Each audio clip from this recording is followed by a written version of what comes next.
The search continues for the three missing fishermen. Ministry of the Presidency to write off $19.5 million owed for CCTV cameras. Taxi driver robbed by trio with a baby. And Stinkin' Duddy, why it's a terrible name for a government function.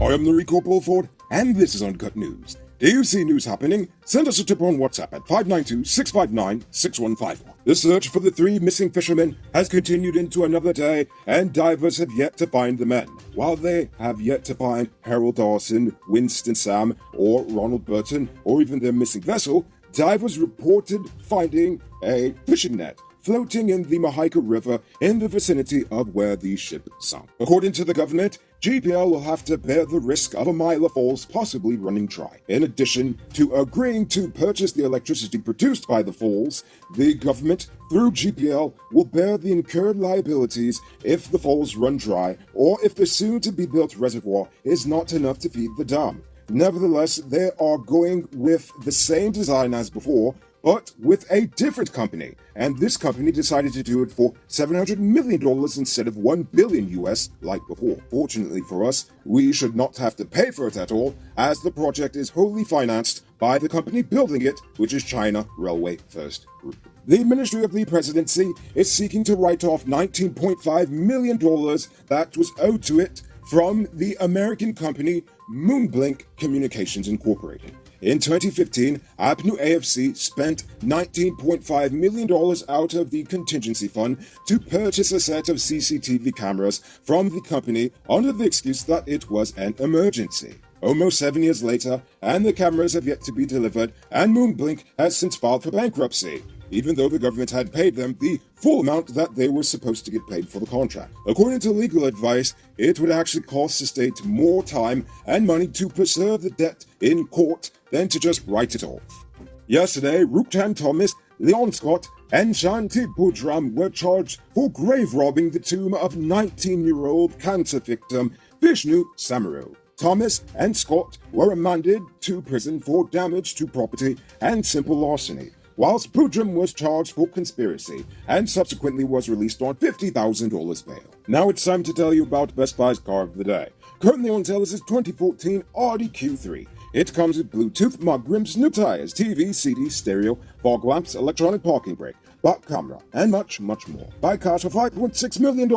I'll pay down as low as $1,120,000 down with around $108,000 monthly for 5 years, and it's yours. Call or WhatsApp 662-0844 for more info. Or visit their showrooms at 171 Peterborough Street, Queenstown, or Lot 2 Lamar Street, and tell them that we can send you for this sweet, sweet deal. 26-year-old taxi driver Insaf Zakir is currently hospitalized in a stable condition after he was stabbed and robbed by two men and a woman with a baby.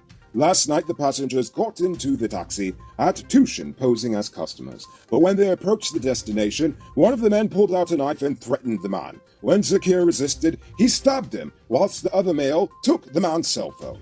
They then escaped on foot, and Zakir is currently in the hospital.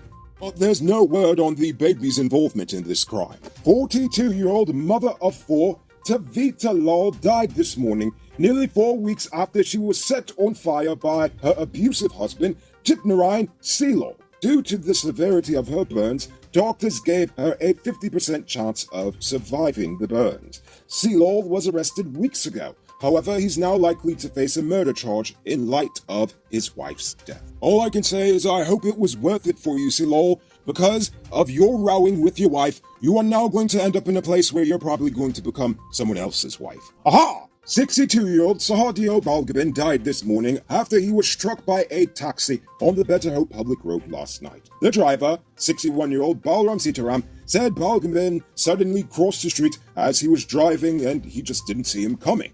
Balgabin nevertheless passed the breathalyzer test. He has since been served with a notice of intended prosecution. Don't fall for these get-rich-quick schemes, people. There is a legit way you can earn some extra money to supplement your existing hustle. Sell Top-Up. You could become a top-up vendor quick and easy by linking Cellular Plus. Call them on telephone number 685-3109 for more info. Over in the quarantine, 20-year-old David Isaac and 27-year-old Steve Martin are currently hospitalized after the two men were stabbed by two other men outside of a wedding house in number 69 Village on Saturday night. The two unnamed suspects had accused Isaac and Martin of some reckless eyeballing. By that I mean apparently the two felt that Isaac and Martin were staring a little too hard at their women and decided to solve this issue through brute force and bare ignorance. These stab-happy suspects are currently on the run, and as I said, the two men are in the hospital. It's now time for today's Runner Report. Today, the nation recorded 78 new cases. There are now 1,215 persons dead, 10 in the ICU, 752 in home isolation. And the total number of confirmed cases around the nation now stands at 62,746. So please, people, wash your hands frequently. Avoid touching your nose and mouth and mask up before you leave the house. When you do leave home, try to avoid enclosed spaces and large crowds. And remember to give 6 feet of space between you and others. You know what I think is stupid? When those in authority decide to try to do something stupid, all in the name of trying to sound cool or even popular. And this time, I'm actually talking about the Stink and Dutty concert hosted by the Ministry of Culture, Youth and Sport. Now, if you ask me, I believe that that is a terrible name for a national celebration funded by the government through the Ministry of Culture, Youth and Sport. I mean, come on. What about Matrimony is supposed to be stinking dirty? This is one of our national holidays, and that's what the government, is describing it as. I mean, is this a part of our culture? Is this something our youth should aspire to? Now, I expect DJ Kilo to call his party Big Stinkin' Dirty, but not the government. Honestly, Stinkin' Dirty, when I think about it, best describes the mindset and the behavior of a lot of the politicians in this nation. Stink and dirty. I know, some of you may think that I'm just being petty. It's like, oh, just, give it up, it's just words. But words have power.